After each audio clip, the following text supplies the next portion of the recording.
सुबह तारा जब विवेक के आगोश से खुद को छुड़ाकर बाहर निकली तो विवेक के प्रति उसके मन में बसी सारी भ्रांतियां भी इस प्यार की गर्माहट में पिघल चुकी थी और वह एक नई सुबह की किरणों की तरह नए जीवन के सपने बुनने लगी थी। वह यही सोच रही थी कि आखिर कैसे वह एक अनजाने से डर के कारण शादी के बाद भी पिछले 6 माह तक प्यार के इन सुनहरे लम्हों को नहीं जी पाई थी, क्योंकि सुहागरात के दिन ही उसने अपने पति विवेक को एक ऐसी शर्त में बांध दिया था और उसकी परीक्षा लेती रही। इस अनोखी शर्त में बंधकर दोनों इतने दिनों तक एक दूसरे का प्यार पाने के लिए तड़प रहे थे।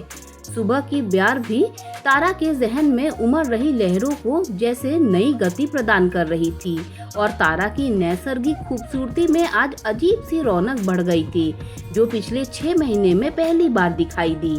इन सुखद अनुभूतियों के साथ तारा उन कड़वी यादों के अतीत में खो गई, जिनके कारण वह इतने दिनों से एक घुटन भरी जिंदगी जीने को बाध्य हो रही थी। 2 बहनों और 1 भाई में सबसे बड़ी तारा मम्मी पापा की सबसे दुलारी होने के कारण बचपन से ही उसे जो भाता वही करती। अपनी मस्ती भरी जिंदगी में कब उसने जवानी की दहलीज पर कदम रख दिया उसे बिल्कुल पता ही नहीं चला। मजे से कट रही थी उसकी जिंदगी। आंखों का तारा जो थी वह अपने मम्मी पापा की, उसके मम्मी पापा उसे पलकों पर बिठा कर रखते, वह भी सब पर जान छिड़कती और उनके प्रति अपना हर फर्ज निभाती। हंसते खेलते जब उसने स्नातक की डिग्री अच्छे नंबरों से हासिल कर ली तो एक दिन मम्मी ने पूछा, आगे क्या करने का इरादा है बेटी?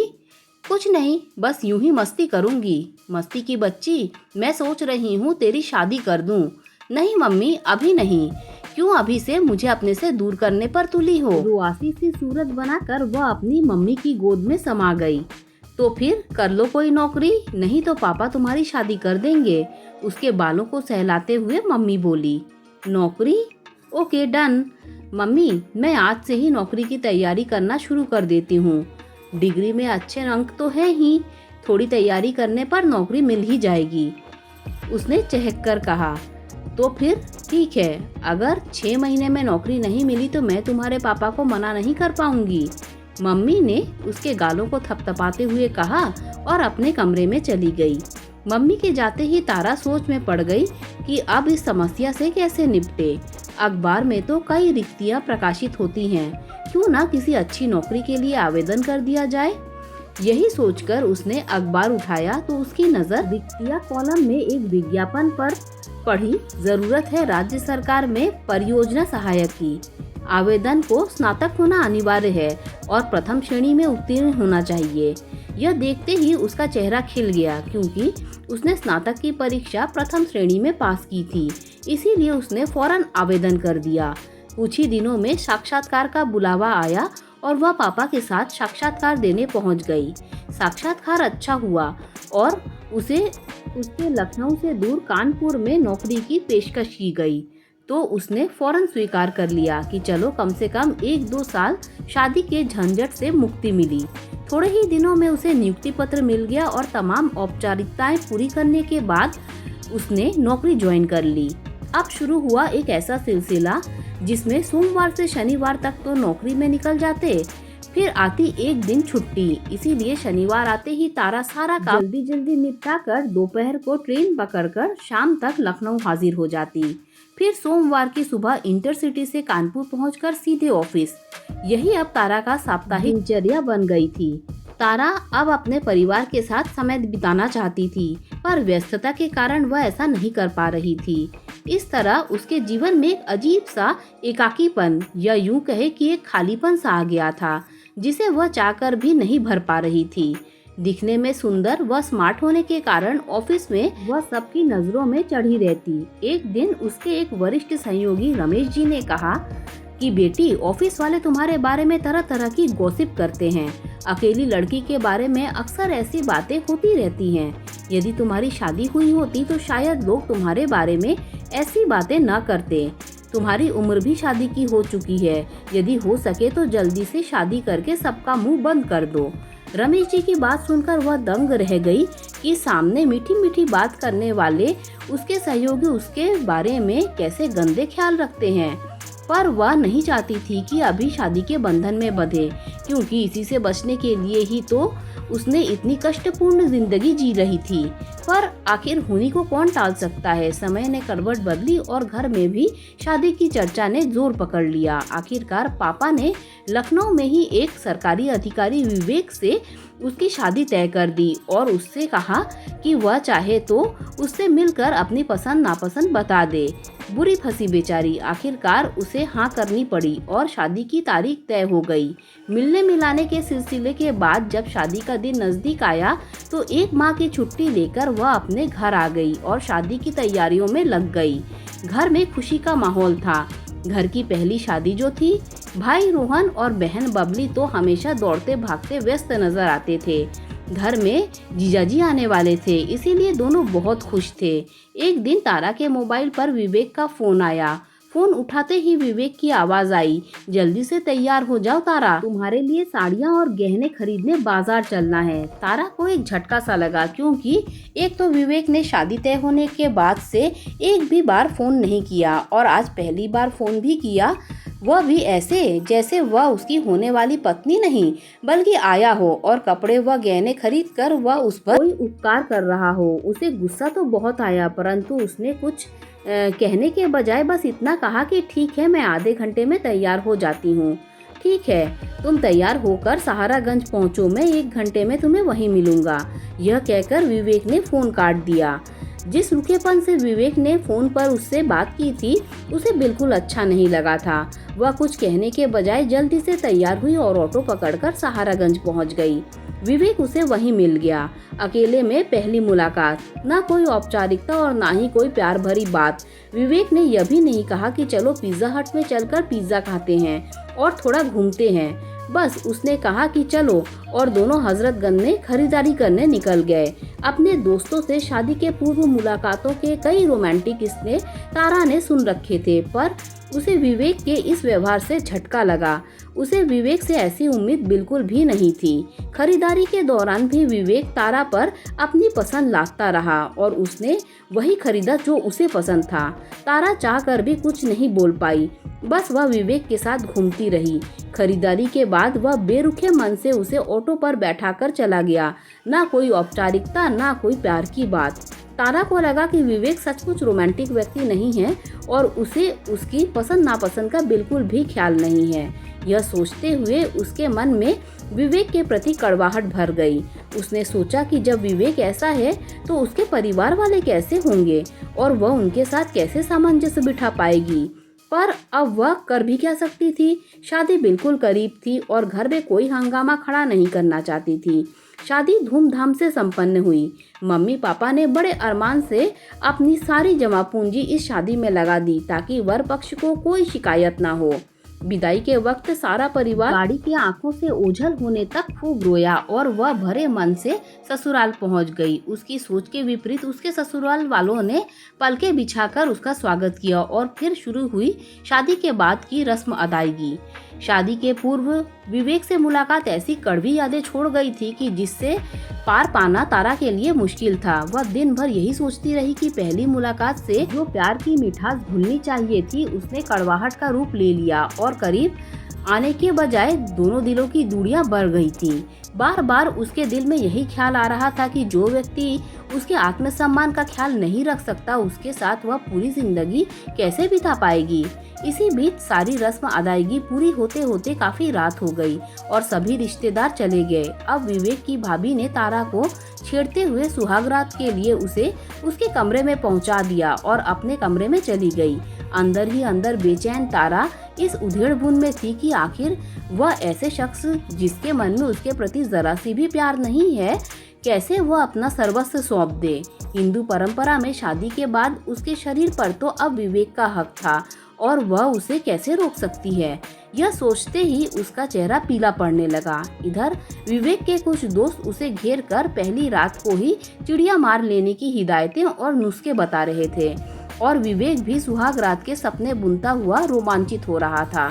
आखिरकार देर रात को उसके दोस्तों ने उसे कमरे में ढकेल दिया और अपने अपने घर चले गए। विवेक के चेहरे पर तीव्र उत्तेजनाओं का ज्वार स्पष्ट नजर आ रहा था। वह तेजी से कमरे की ओर जाने को बेताब था किंतु शर्म, संकोच, संयम, पारिवारिक मूल्यों की जंजीरों ने जैसे उसके पांव जकड़ रखे थे। धीरे धीरे सकुचाते हुए विवेक ने कमरे में प्रवेश किया और दरवाजा बंद कर बिस्तर की ओर बढ़ने लगा। तारा बिस्तर पर सिमटी सी सकुचाई सी बैठी हुई थी, पर उसने मन ही मन एक दृढ़ फैसला लिया था। विवेक ने सबसे पहले तारा का घूंघट उठाया और उसका सुंदर चेहरा देखकर बोला, तारा, आज तुम सचमुच चांद सी लग रही हो। आज से मैं तुम्हें तारा नहीं चंदा कहूँगा और तुम्हें संसार की सभी खुशियाँ देने का प्रयास करूँगा। आज से हम एक नई जिंदगी की शुरू करने जा रहे हैं। बोलो, दोगी ना मेरा साथ? विवेक के प्रति मन में कड़वाहट लिए तारा को जैसे कुछ सुनाई ही नहीं दिया। विवेक ढेर सारी बातें करता रहा, पर तारा यह सोचने में लगी रही कि आखिर वह विवेक को कैसे सब कुछ कह पाएगी। अचानक विवेक को शरारत सूझी और दोस्तों की सलाह के अनुसार उसने अपना हाथ तारा के कंधे पर रख दिया और फिर कंधे से नीचे सरकाना शुरू कर दिया। जैसे ही विवेक का हाथ नीचे आया, तारा उसका हाथ पकड़ते हुए बोली, रुको विवेक। यह सुनते ही विवेक को जैसे सांप सूंघ गया। उसने ऐसी कल्पना भी नहीं की थी कि सुहागरात के दिन उसे ऐसा सुनना पड़ेगा, परंतु धैर्य से काम लेते हुए उसने पूछा, क्या बात है चंदा? इतना सुनना था कि तारा शुरू हो गई। विवेक, शायद इसके लिए यह समय सही नहीं है, क्योंकि हम अभी एक दूसरे को अच्छी तरह से समझ नहीं पाए हैं और ऐसे में अपने आप को तुम्हें सौंप नहीं सकती। आज मैंने एक फैसला लिया है कि हम 1 वर्ष तक जिस्मानी रिश्ता नहीं बनाएंगे। इस 1 वर्ष के दौरान मैं पूरी तरह से तुम्हें और तुम्हारे परिवार को समझने की कोशिश करूंगी और पूरे समर्पण के साथ तुम्हारे हर सुख दुख का साथी बनूंगी और तुम भी मेरे परिवार के सदस्यों के साथ घुलने मिलने का प्रयास करोगे। 1 साल के बाद यदि हमारा विश्वास अटूट रहा तो फिर हम हमेशा के लिए एक हो जाएंगे, वरना शायद हमारे रास्ते अलग अलग भी हो सकते हैं। ऐसे में मैं अपना सर्वस्व तुम्हें सौंप कर पछतावे में नहीं रहना चाहती। जैसे कोई बदले की भावना से प्रेरित होकर बंदूक की सारी गोलियां दाग देता है और फिर एक लंबी सांस लेता है, कुछ ऐसे ही तारा एक ही सांस में सब कुछ विवेक को कह गई। तारा की बातें सुनकर विवेक को काटो तो खून नहीं। उसकी हालत ऐसी हो गई थी जैसे कुछ न कहते बनता था ना ही सुनते। उसने हाथ ऐसे हटाया मानो बिजली का झटका लग गया हो। उस समय उसने कुछ नहीं बोलना ही बेहतर समझा और चुपचाप तकिया उठाकर सोफे पर सोने चला गया। अगले दिन सुबह जब दोनों कमरे से बाहर निकले तो विवेक की भाभी उन दोनों को छेड़ने लगी, पर दोनों ने बिल्कुल जाहिर नहीं होने दिया कि उन दोनों के बीच ऐसा कुछ भी नहीं हुआ। तारा इन सब बातों को भूलते हुए घर के काम में लग गई और धीरे धीरे वह परिवार के सारे सदस्यों से घुल मिल गई और उसे अपना घर बना लिया, परंतु विवेक के प्रति उसके मन में कड़वाहट वैसी ही बनी रही। दिन में तो सब कुछ ठीक चलता, परंतु रात में न सिर्फ उन दोनों के बिस्तरों के बीच बल्कि उनके दिलों के बीच की दूरियां भी साफ नजर आती। विवेक ने भी अपने ऑफिस से छुट्टी ले ली थी, इसीलिए वह दिन भर घर में ही रहता और बच्चों के साथ खेलता रहता। खेल की आड़ में वह कभी कभी तारा के शरीर से छेड़खानी भी कर लेता। हालांकि विवेक के छूते ही उसके शरीर में करंट सा दौड़ जाता। वह चाहकर भी कुछ नहीं बोल पाती। इसी बीच तारा कई बार अपने मायके भी गई और विवेक को भी साथ ले गई। विवेक उसे वहां छोड़ आता और वहां ज्यादा देर तक रुकता नहीं। वह रोहन व बबली से भी ज्यादा बातें नहीं करता, बस गंभीर बना रहता था। जहाँ तक कि मम्मी पापा के साथ भी वह औपचारिक ही बना रहता। 1-2 दिन रहने के बाद विवेक आकर उसे फिर वापस ले जाता। विवेक का यह व्यवहार भी तारा को पसंद नहीं आया और उसके मन में विवेक के प्रति कड़वाहट और बढ़ती चली गई। इसी बीच छुट्टियां बीत जाने के बाद तारा ने फिर से ऑफिस ज्वाइन कर लिया। सभी सहकर्मियों ने उसे बधाई दी, पर तारा उन्हें क्या कहती। बस मन से उसने ऑफिस का काम शुरू कर दिया। दिन तो ऑफिस में बीत जाता, पर रात आते ही तारा के मन में कई तरह के द्वंद्व शुरू हो जाते। कहीं उसने शादी करके कोई गलती तो नहीं कर दी? क्या उसे अब इस रिश्ते से मुक्ति ले लेनी चाहिए, जिस रिश्ते में उसके प्रति उसमें या उसके परिवार के प्रति कोई झुकाव ना हो? वह अपने आप से लड़ती रहती, पर अपना गम सुनाए तो किसे? जब उसके दोस्त उसके सुहागरात के बारे में तरह तरह की बातें पूछते और उसे छेड़ते तो तारा बनावटी कहानियां सुनाकर सबको शांत कर देती।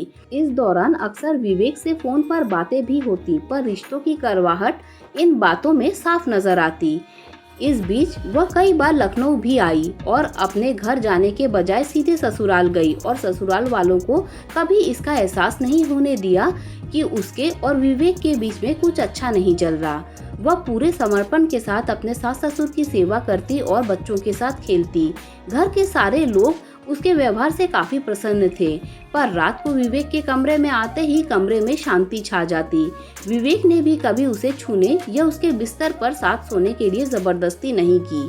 तारा हमेशा यही सोचती रही कि जिस तरह से उसने विवेक के परिवार को अपना लिया है, उसी तरह से विवेक भी उसके परिवार को अपना ले और उनके हर सुख दुख में शामिल हो।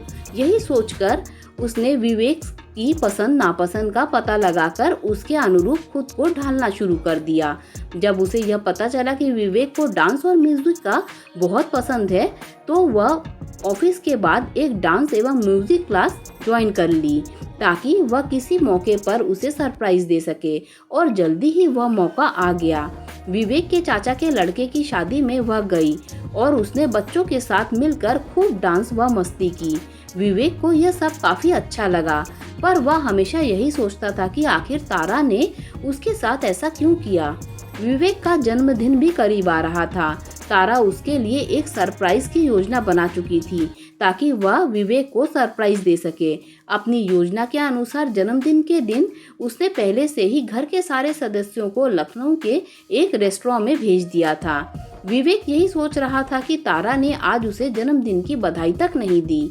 हर साल घर में भी सभी को उसका जन्मदिन याद रहता है, पर आज सब बिना बताए अचानक कहाँ चले गए। तभी तारा ने विवेक से कहा, विवेक, मेरी सहेली प्रेरणा ने मुझे बुलाया है, क्या तुम मुझे उसके घर छोड़ दोगे? क्यों नहीं, चलो। बिना कुछ पूछे विवेक तारा को बाइक पर बैठा कर चल दिया। रेस्टोरेंट आते ही तारा ने विवेक से कहा कि चलो रेस्टोरेंट में कॉफी पीते हैं, यहाँ की कॉफी बड़ी टेस्टी होती है।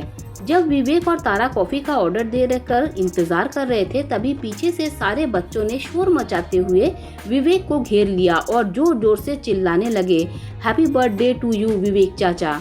अब विवेक को समझ में आया कि इस तूफान के आने के पूर्व की शांति का कारण यह था। अब तक सारा परिवार इकट्ठा हो चुका था, सबने खूब एंजॉय किया।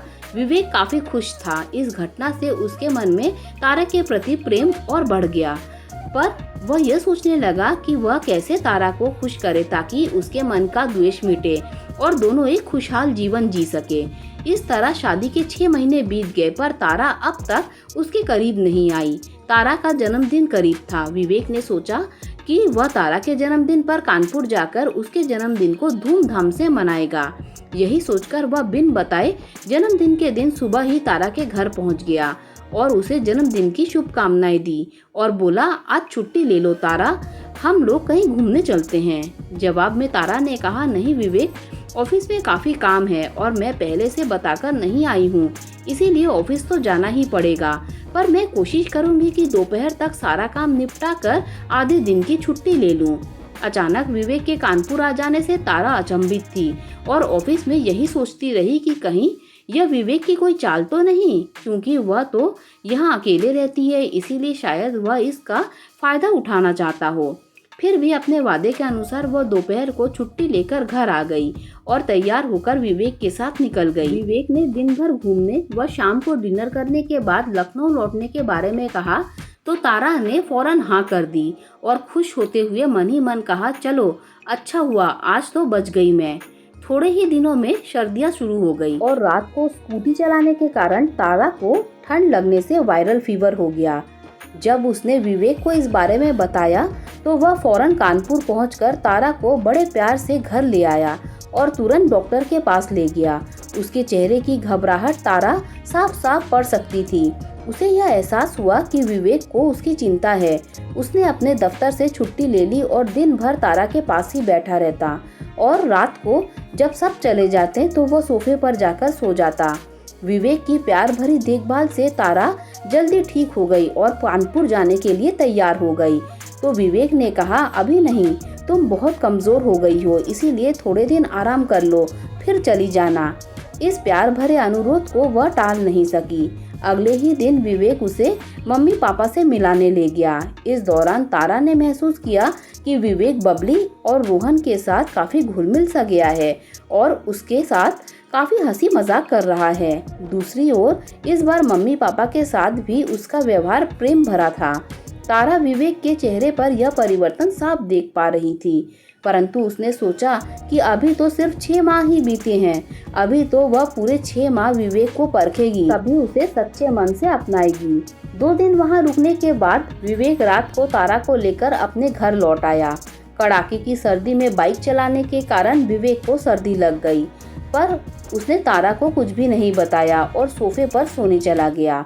तारा विवेक में आए परिवर्तन को लेकर काफी खुश थी और सुनहरे दिनों के सपने बुनते हुए पता नहीं कब उसकी आंख लग गई। रात को जोर जोर से करहाने की आवाज सुनकर उसकी आंख खुली तो उसने देखा कि विवेक ठंड से कपाते हुए सिकुड़कर सोफे पर सोया हुआ है। यह देखते ही वह घबराकर उठी और विवेक के पास जाकर उसे रजाई उड़ाकर बिस्तर पर लाने लगी। विवेक ने कहा, नहीं, मैं यहीं ठीक हूँ, सुबह तक ठीक हो जाऊंगा। तारा ने जबरदस्ती विवेक को बिस्तर पर लाकर लिटा दिया और तेजी से उसके पैर सहलाने लगी। पैर सहलाने से भी जब उसके शरीर की कंपन कम नहीं हुई तो वह बिना सोचे समझे विवेक के सीने से लिपट गई और उसे जोर से जकड़ लिया। अचानक मिली नारी देह की गर्मी से विवेक के शरीर की कंपन ठीक हो गई। आराम मिलते ही उसने तारा से अलग होने के लिए उसकी पकड़ ढीली करने को कहा तो तारा ने अपनी पकड़ और मजबूत करते हुए उसे जोर से पकड़ लिया और बोली, बस विवेक, तुम्हारे धैर्य का इम्तिहान अब खत्म हुआ, ऐसे ही पड़े रहो बस। अब तक विवेक को आराम मिल चुका था। वह भावुक होते हुए बोला, तारा, बचपन से ही मैं बहुत संकोची स्वभाव का हूँ। मुझे कभी लड़कियों से बातें या दोस्ती करने का मौका नहीं मिला, इसीलिए मैं कभी समझ ही नहीं पाया कि रिश्ते कैसे निभाए जाते हैं। यही कारण है कि मैं तुमसे और तुम्हारे परिवार के सदस्यों से ज़्यादा घुल मिल नहीं पाया। परंतु जब तुमने मेरे परिवार को अपना बनाने में कोई कसर नहीं छोड़ी और मेरी हर नापसंद पसंद का ख्याल रखा, तो मैंने सोचा कि जब तुम मेरे लिए इतना बदल सकती हो तो मैं तुम्हारे लिए क्यों नहीं बदल सकता। यही सोचकर मैंने अपने आप में बदलाव लाना शुरू कर दिया है।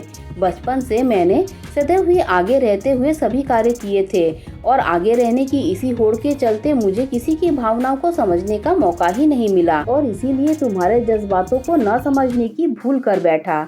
वैसे तारा, मैं तुम्हें कभी इग्नोर नहीं करना चाहता था। विवेक के स्वर में एक पश्चाताप मिश्रित दुख का भाव था जिसे तारा ने बखूबी पढ़ लिया। फिर वह तारा की आंखों में झांकते हुए बोला, तारा, अभी कम से कम 6 महीने और तुम्हें मुझसे कोई खतरा नहीं है। उसकी बातें सुनकर तारा अपनी आंखों में शरारत लिए विवेक के गालों को चूमते हुए बोली, तारा नहीं, चंदा। तभी तो आपकी चंदा कह रही है कि आपने अपना इम्तिहान वक्त से पहले ही डिस्टिंक्शन के साथ पास कर लिया है और इनाम के हकदार बन गए हैं। सच कहूँ विवेक, तारा ने सकुचाते हुए कहा, मुझे भी तुम्हारे शादी से पहले के इग्नोरेंस की अपेक्षा बात की दूरी बहुत खली। पिछले 6 महीने में हर रात मैंने भी एक परीक्षा दी है। हर रात एक ही प्रश्न मेरी नींद उड़ा दी थी। कौन सा प्रश्न चंदा? विवेक के चेहरे पर प्रश्न मिश्रित आश्चर्य के भाव थे। तारा ने कहा कि यही कि जो अनोखी शर्त मैंने रखी है वह सही है या गलत। यह कहकर वह विवेक से लिपट गई। अब उनके जीवन में एक नई सुबह की शुरुआत हो चुकी थी और अनोखी शर्त अब जीवन के अनोखे आनंद में जैसे खो सी गई थी। दोस्तों, thanks for watching this video. Like, share, subscribe कीजिएगा।